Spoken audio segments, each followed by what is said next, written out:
On a coutume de dire qu'il y a une vie après Orange. Et oui, il y a beaucoup de nos collègues, enfin un certain nombre de nos collègues, qui trouvent que voilà, ce qu'ils ont donné à Orange, c'est suffisant et ils vont voir ailleurs comment ça se passe.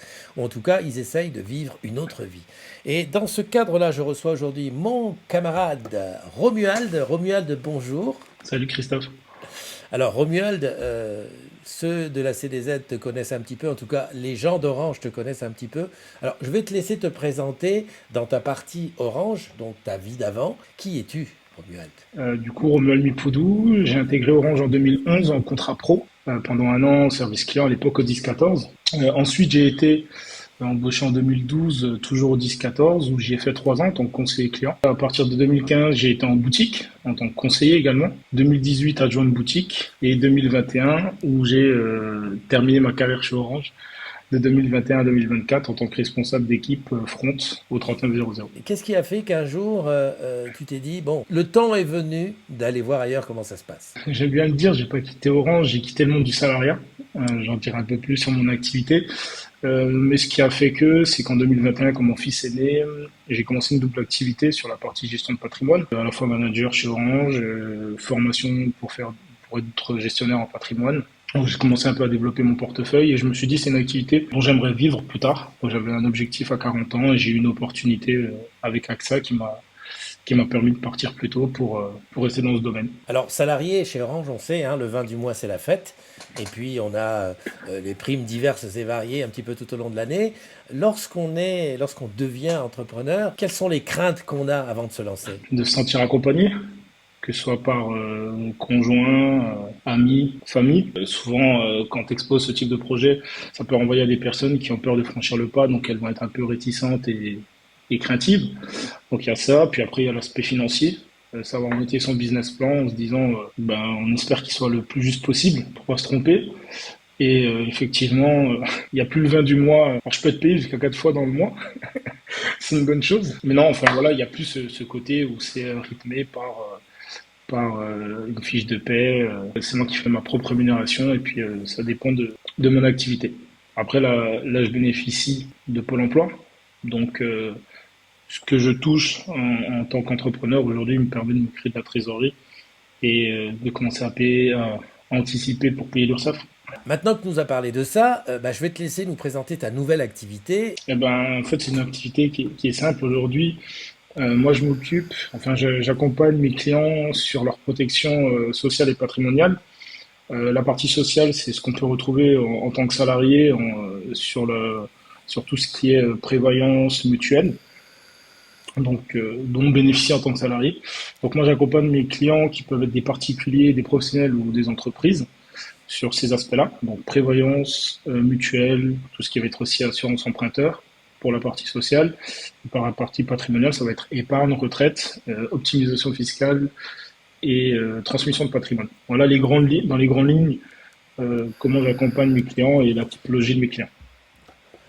Donc je suis agent général exclusivement pour AXA, sur une branche qui est bien spécifique, qui est la prévoyance et le patrimoine. Moi, je fais vraiment de l'assurance de personnes. Voilà, je fonctionne avec un portefeuille, je me rends chez mes clients, je peux les recevoir à mon bureau. À quoi ressemble ta journée type aujourd'hui en tant qu'entrepreneur? Elles se ressemblent pas toutes. J'ai des clients qui peuvent être à 2 heures de chez moi, donc je peux les voir en physique, en visio. En tout cas, la journée type, ce qui est sûr, c'est que je dépose tous les matins mes enfants, déjà à l'école. Selon la journée, je vais enchaîner par une petite sortie, un petit footing. Puis après, ça peut être de la prise de rendez-vous, de la gestion de dossier. Ça peut prendre entre 4 et 6 heures pour monter un dossier pour un client, selon ses besoins. Dans le mode de fonctionnement, j'ai un premier entretien qui va être de la collecte d'informations et un second entretien qui va être la proposition de solution. Donc voilà, entre les deux, ça peut être à 4 à 6 heures de travail. Je suis sur une phase de lancement, donc je participe à des événements pour me faire connaître, de la rencontre client, du démarchage, de la partie administrative. Ça fait combien de temps que tu es parti d'Orange maintenant? J'ai quitté le 3 avril 2024. J'ai commencé ma formation avec AXA en juin 2024 et je suis officiellement mandaté depuis le 1er octobre. Quelles sont les qualités, on va dire, les skills que tu as acquises chez Orange et qui aujourd'hui te servent dans ton métier d'entrepreneur? Il y a une grosse partie sur la satisfaction client et le suivi. Déjà en tant que manager, c'est quelque chose que j'évoquais souvent avec les conseillers. Et aujourd'hui, je me l'applique à moi-même parce que je suis dans un domaine qui est hyper concurrentiel aussi, le monde de l'assurance de manière générale, comme le monde des telcos. Pour se démarquer aujourd'hui, c'est au-delà de l'étiquette AXA que j'ai au-dessus de moi, ça va être la personne que je suis et ça va être la partie satisfaction client. Réponse aux besoins, on parlait beaucoup de, ça va peut-être faire sourire certains en regardant la vidéo d'ACA. Dans la méthode de vente, aujourd'hui, chez AXA, il y a une méthode également de vente et les personnes qui durent dans le métier la respectent parce elle a fait ses preuves. Donc l'expérience client qui était le fil conducteur d'un entretien de vente et d'une relation avec nos clients, ça c'est ce que je m'applique aujourd'hui au quotidien parce que c'est ce qui me permet de faire la différence avec mes concurrents. J'ai beaucoup de concurrents enfin de clients qui me disent j'avais un conseiller qui me suit plus, qui ne m'appelle plus. Et le côté expérience client, différenciation qu'il y avait chez Orange en voulant faire différemment que les concurrents, c'est quelque chose que je m'applique et aujourd'hui en tout cas ça me plaît. Et le côté proximité. Donc je suis Et content d'avoir appris ça chez Orange et de me l'appliquer aujourd'hui, ça me sert beaucoup. Puis aussi en termes d'organisation. Et à contrario, si on cherchait des mauvaises habitudes que tu avais acquises chez Orange et qu'aujourd'hui, bah, tu as été obligé d'abandonner parce que bah, non, maintenant on est entrepreneur, il faut faire différemment. Je ne sais pas si c'était des mauvaises habitudes, mais je pense que sur la partie conclusion de vente, il faut savoir marquer l'essai. C'est quelque chose que je m'impose parce que si je marque pas d'essai, je ne me nourris pas. Donc, on travaille différemment. On n'avait pas de portefeuille client. Quand ma dernière expérience, un client raccrochait, on pouvait en avoir un autre.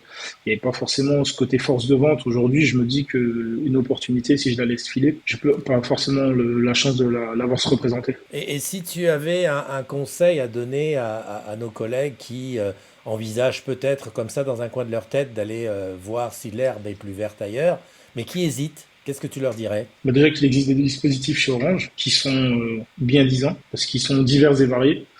Je leur dirais de bien faire une étude de marché, avoir un bon business plan et de se faire accompagner si nécessaire. Je suis pas expert là-dessus, mais je pense qu'avec ce qui est cumulé sur le CPF, il y a la possibilité de faire des bilans de compétences, il y a notre possibilité d'en faire en interne si je dis pas de bêtises. En fait, voilà, c'est de bien préparer, c'est pas, ça se fait pas sur un coup de tête. Bien aussi savoir dans quel but est-ce qu'ils veulent faire. Et je le répète, enfin voilà, j'ai pas quitté Orange, j'ai quitté le monde du salariat, même si c'est sûr que le domaine, enfin le secteur, pour moi était moins attrayant. Aujourd'hui, je me sens plus utile et je sens que j'ai une valeur ajoutée quand j'échange avec mes clients. Donc voilà, c'est de trouver quelque chose où, comme moi, aujourd'hui, j'ai pas l'impression de travailler. Je travaille 7 jours sur 7, mais j'ai pas l'impression de travailler. C'est le comble. D'ailleurs, à ce sujet, j'ai déjà eu quelques anciens collègues en rendez-vous. Mhm. Ce qu'il faut savoir, c'est que je suis tenu au secret professionnel parce que je suis sur une profession qui est libérale, réglementée. Tout ce qu'on se dit reste entre nous. Il y a des améliorations qui peuvent être amenées. Enfin, il y a plutôt des compléments qui peuvent être faits par rapport à la prévoyance groupe qu'il y a chez Orange. J'en profite pour passer un message aux grands décideurs. J'accompagne aussi des entreprises sur les contrats de prévoyance et mutuelle groupe. Je pense que ça pourrait être intéressant de revoir quelque chose parce qu'aujourd'hui, Malakoff et la Mutuelle Générale, il y a des choses à compléter. Je rappelle, Romuald, que tu es désormais placement de produits financiers et que bien entendu nos collègues s'y intéressés peuvent s'adresser à toi. Tes coordonnées seront là quelque part dans la vidéo. Il me reste qu'à te souhaiter un excellent parcours et puis on refait le point dans un an pour savoir si je dois te vous voyer.